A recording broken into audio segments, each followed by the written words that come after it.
बचाने आजा, मेरी लाज बचाने आजा।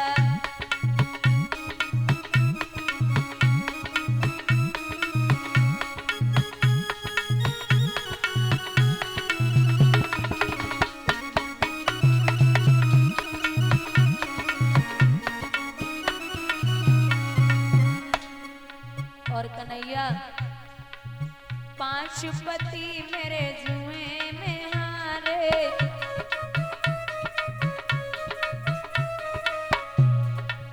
नीच तो शासन मेरे साड़ी उतारे।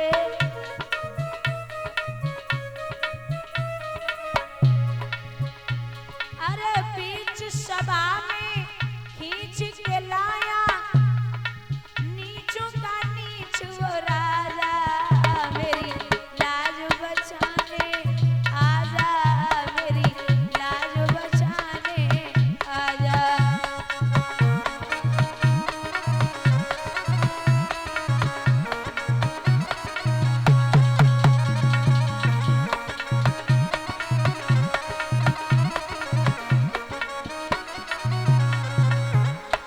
और गोविंद कौरव पांडव में बैर बड़ी है,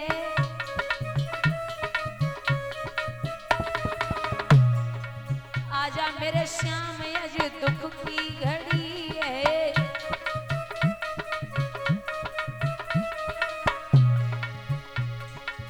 बीच सभा में दुखिया खड़ी है,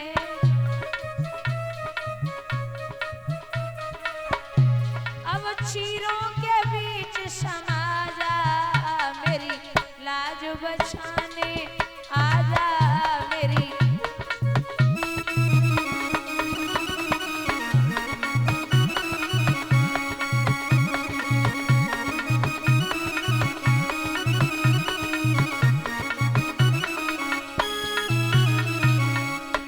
आवाज लगाई गोविंद, मैं बहुत परेशान हूं।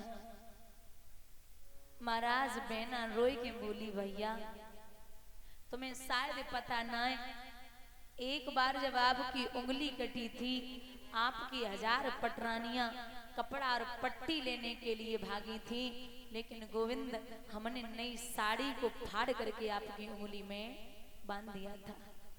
उस साड़ी का बदला दे जाइए।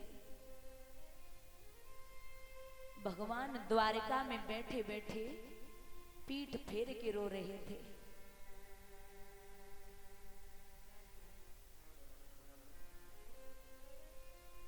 यहाँ रुक्मणी बोली, काय को परेशान हो? जवाब दिया, हमारी बहन पे बड़ो संकट है, आप जाइए ना। बोले ऐसे नहीं। फिर अभी उसने साड़ी को पकड़ रखा है, और जैसे ही उसकी सामर्थ्य खत्म होगी,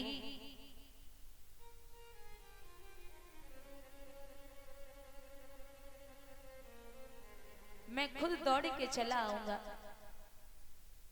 बहन बोली, बीरन तुमसे एक बात कहनी है। बोली क्या? कि आपको शायद पता नहीं, प्यारी हम तो नगिन पैदा हुए थे और नगिन हो भी जाएंगे तो मेरा कुछ नहीं बिगड़ेगा, लेकिन कन्हैया आपको लोग कहते हैं कि तुम द्रौपदी के भाई हो, अगर हमारी इज्जत चली गई तो जब बहन की इज्जत जाती है तो सबसे ज्यादा असर भाई पे और बाप पे पड़ता है, आपको आना तो पड़ेगा। जब हिचकी लेके बहना रोई, पांचों के पांचों पांडव महाराज गर्दन झुकाई बैठे। मैया ने आज विचार किया है कि साड़ी जब तक शरीर में सामर्थ्य है मैं पकड़े रहूंगी, लेकिन अब कहां जाऊंगी। आज रोई के मैया द्रौपदी हाथ उठाई के बोली, वीरन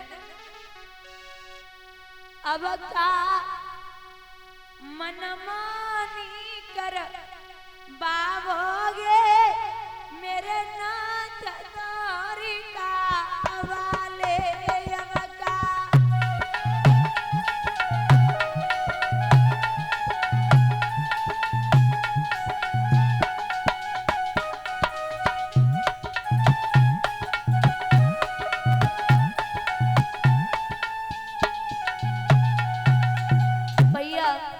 आवाज लगाई, बड़ी सभा में द्रौपदी तेरे,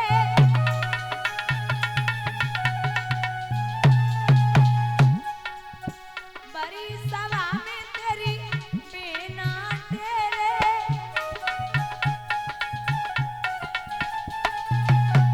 माधव अब का नगिन युगारी देखोगे मेरे बिरन द्वारिका वाले।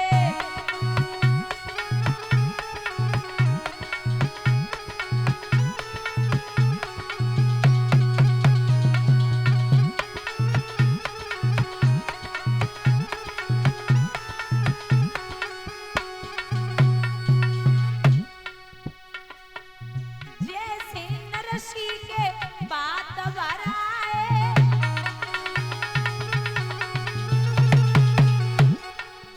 अब का हंसियों कर बाबोगे मेरे बिरन द्वारिका वाले।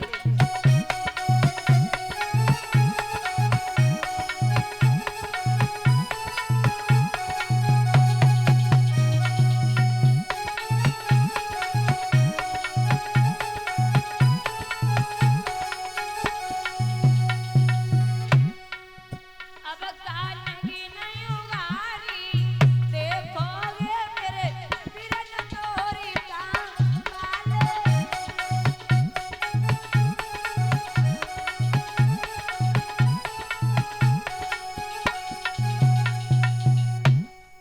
आवाज लगाई, महाराज भगवान ने खड़ाऊ छोड़ दी, पीताम्बर गिर पड़ो, रुक्मणी टकटकी लगाए के देख रही अब बहन का बर्दाश्त नहीं हो रहा है कुछ भी, तो नंगे पायन धाये मुरारी, लीला सब दिखलाई डाली, और भरी सभा के बीच प्रभु ने साड़ी तुरंत बढ़ाई डाली।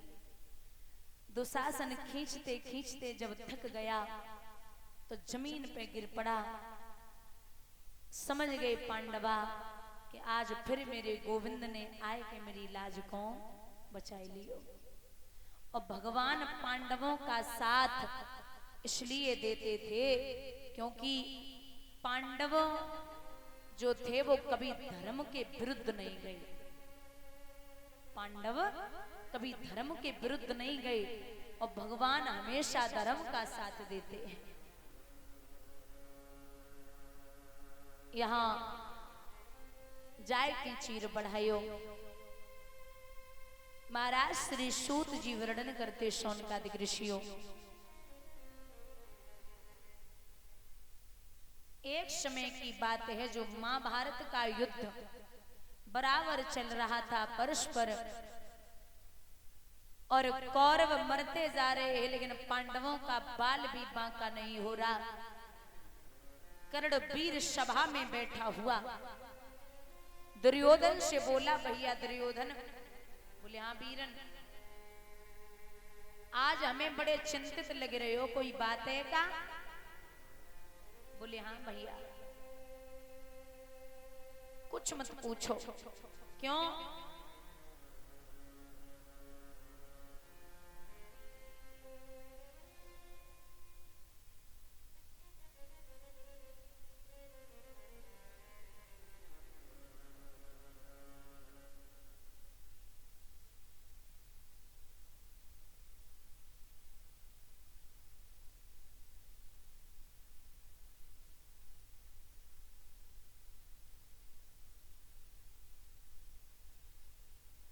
तो जवाब दे रहे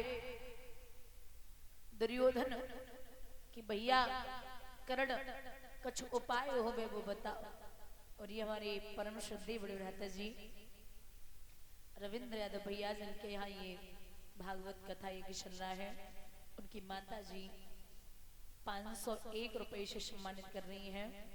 भगवान से कामना करती हुई बिहारी आप ऐसे ही अपनी बेटी पर आशीर्वाद बनाए रखें, आपका बेटा, आपकी आने वाली पीढ़ियां आपका नाम रोशन करती रहें। आप यूं ही हमेशा धर्म के कार्यों में अपने हाथ आगे को बढ़ाती रहें, यही अभिलाषा और आकांक्षा है। बोली गोविंद भगवान की। महाराज दुर्योधन जवाब देता है कि भैया एक बात सुनो। कहा